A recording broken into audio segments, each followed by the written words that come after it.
iPhone 6 Plus here versus the Samsung Galaxy S6 Edge. Let's go ahead and get into it and help you make a decision if you're on the fence. Alright, so right now we got fingerprint scanners on both of these phones. The iPhone has always been super seamless since the iPhone 5S. The Edge is a lot better now versus the way it was last year with the S5. It's a lot quicker, a lot more responsive, and you don't have to swipe your finger anymore. The screens themselves are very fluid, very quick, very fast on both of these. No lag on any of those. I did notice, of course, Android, you're going to have a lot more customization in the screen. It's just more of an open source system. iPhone, you're not going to have that at all. Now, the back of the iPhone, of course, it's a little slick. It's got like a ceramic coating on the back. So it definitely can slip out your hand, but it has a little bit of grip to it. The Edge, not the case at all. It's glass on the front and the back. So when you actually holding this, I noticed that it was actually slipping out my fingers as I was holding it, which can be pretty bad, especially if it's hot and your hands are sweaty. You're gonna need a case on this, definitely. It's going to fall out your hand. There's no doubt about it. So you definitely want to protect your investment. I do like the design on this. It's probably the best looking phone out right now. Just the overall design, the glass, the curved screen. It's just a very nice phone. I did notice there's a lot of fingerprints on the back because of glass, but that's just going to be one of the trade-offs that you're just going to have to live with if you want a device that looks like this and performs the way it does. That glass is something else. We noticed that on the iPhone 4. So now they changed it up, and Samsung is going to all glass now. So, but of course, one of the things I do like about the Android phone is the fact that you can multitask. You can have, a calendar on the bottom. You can have the internet going on at the top. Actually get some work done. iPhone, you're not gonna have that at all. The multitasking, you can double tap and bring up some apps, but it's nowhere near the same as actually running two different apps on one screen at the same time. On the Edge, of course, you're gonna have a better camera. Samsung always goes hard with the cameras.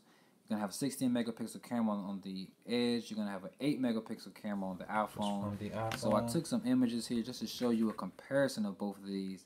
The iPhone is gonna have better color in their images. Samsung, you can tell it's a lot darker, way darker. But when you zoom in on the Edge, it's gonna be 10 times better and show much more detail than you can on this iPhone. Now, I'm going to zoom in on the iPhone all the way right now. This is all the way you can go as far as zooming in. You can't see any detail on that. Look at this. You can see the cement on the steps with the Edge, which is crazy how much detail that they actually put in here that you can actually get out of the camera. But when you zoom out, the color is there with the iPhone. The color is not there with the Edge. You're going to have to do some photo editing to lighten that up. The iPhone, this is no filter at all. This is just straight shot. But the detail on the Edge is just so much better. So it just depends on what you want to do. Like, what do you do with your phone after you take these pictures? If you blowing them up, the Edge is going to actually be the better device if you're blowing these pictures up and printing them out. Now look at this image. I took the exact same time, same image, different phones. When I zoom in, it's as far as I can go with the iPhone. I watch this with the Edge. Look how close you can get. I mean, that's crazy. It's amazing.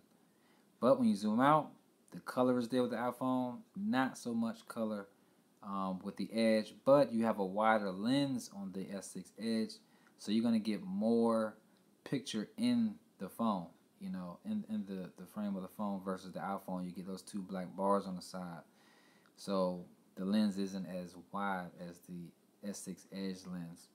Now when you go back to the home screen, of course you can go landscape with the iPhone, which is nice because the apps open up in landscape. The Android, you're not going to be able to get that with the S6 Edge.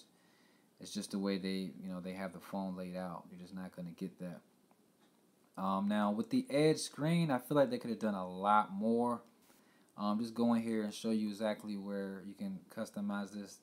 Edge screen is, you can add colors to contacts. So when they call, you know who's calling just by looking at the color. So just real brief, let me show you this. Super brief, right? There's not much to it, so I didn't put much time into that. Right here, you can put 5 people in here and add the color to their name, so you know who's calling while the phone is on silent if you have the face down. Not sure if you want to have this glass face down though, so you know it's little things like that. But this phone does have the infrared sensor in it, which I like. You can have the basically turns your phone into a remote. You can use this on any TV in the world. I mean, the whole remote setup is there. You can go into restaurants and start changing channels for no reason if you want. And it's all because of the infrared sensor on the top of the phone. One of the best features of the Galaxy line. They've been there for a while. iPhone, you don't have it. It's not up there. Only thing you can do is download the app of the cable that you have. So I have DirecTV. So I can download the app. It's gonna show the channels and everything. It's gonna show a remote and all of that whenever it loads up. Internet's acting crazy right now, but you can only use it with that particular cable service. So you can't go into up to any TV and start changing the channel. It doesn't have the infrared sensor, so you're just not gonna be able to do it. You can't download an app for that. They have to build that into the phone. So maybe next year, right? So the S6 Edge, you have that right out the box. You can just start using your phone as a remote. And matter of fact, I don't even know what my real remote is because I've used the remotes on phones so much. I hate putting batteries in the phones and the remotes and using that. It's just a hassle now. So yeah, we've gotten lazy. So this is definitely convenient to use that. Now, as far as payment, now everything is going, using NFC readers. Apple Pay is just going to be the most seamless. Samsung has their thing called Tap and Pay. I mean, they call it Samsung Pay or something like that, where you just tap the phone up to the NFC terminal at the register, and you're able to pay with your phone. The iPhone is just a little more seamless. It's just easier to use. You just hold your thumb up to the terminal, and you can pay that way. I haven't taken my wallet in many places ever since the 5S that came out, actually. Now, just getting into the resolution real quick. These are both very high resolution screens. The iPhone 6 Plus doesn't have as high as a resolution screen as the S6 Edge. However, the Edge apps, some of the apps have not been updated, which you can't really tell from this camera, but holding the phones in person in your hand, some of the apps are very sharp and some of them are not, which it throws kind of everything off, which is ridiculous. But iPhone, they've updated pretty much 90% of their apps. They're all on the same resolution now, and everything just looks, it just looks good. It looks real good, just because everything all looks the same. The Edge screen is a lot more crisp. Well, not a lot, but it's definitely more crisp when you have them in your hand. But because some of the apps aren't updated, it kind of throws everything off a little bit. So it's only a matter of time when all the developers actually update all their apps. And until then, it just looks kind of weird. The YouTube app is perfect, and then the PayPal app, the icon looks a little strange. The SunTrust app looks a little off, like the font, and it just just throws everything off. But not that big of a deal. Now, going into the battery, you actually have a bigger battery in the iPhone 6 Plus than you do in the S6 Edge.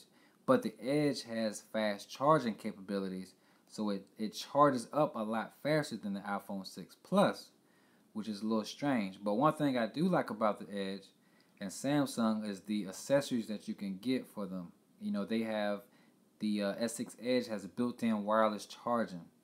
You do not have that at all with the iPhone 6 Plus, with any iPhone, which is crazy because it's 2015 and they still don't have wireless charging yet.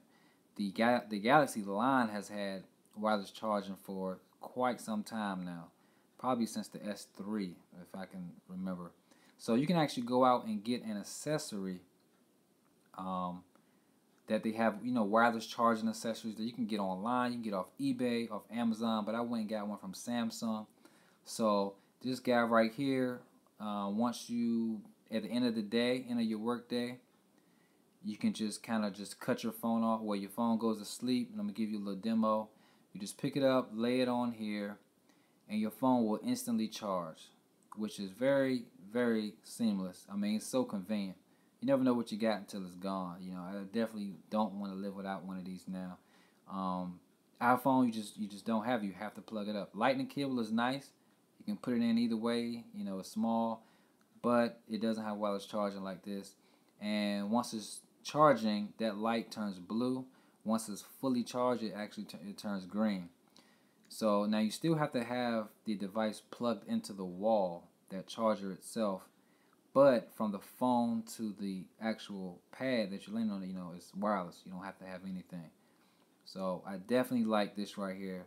And it comes with a long cord as well. So yeah, it's not nothing that has to be right by your bedside every time you use it. So wireless charging, I mean, I think every smartphone should have that by now.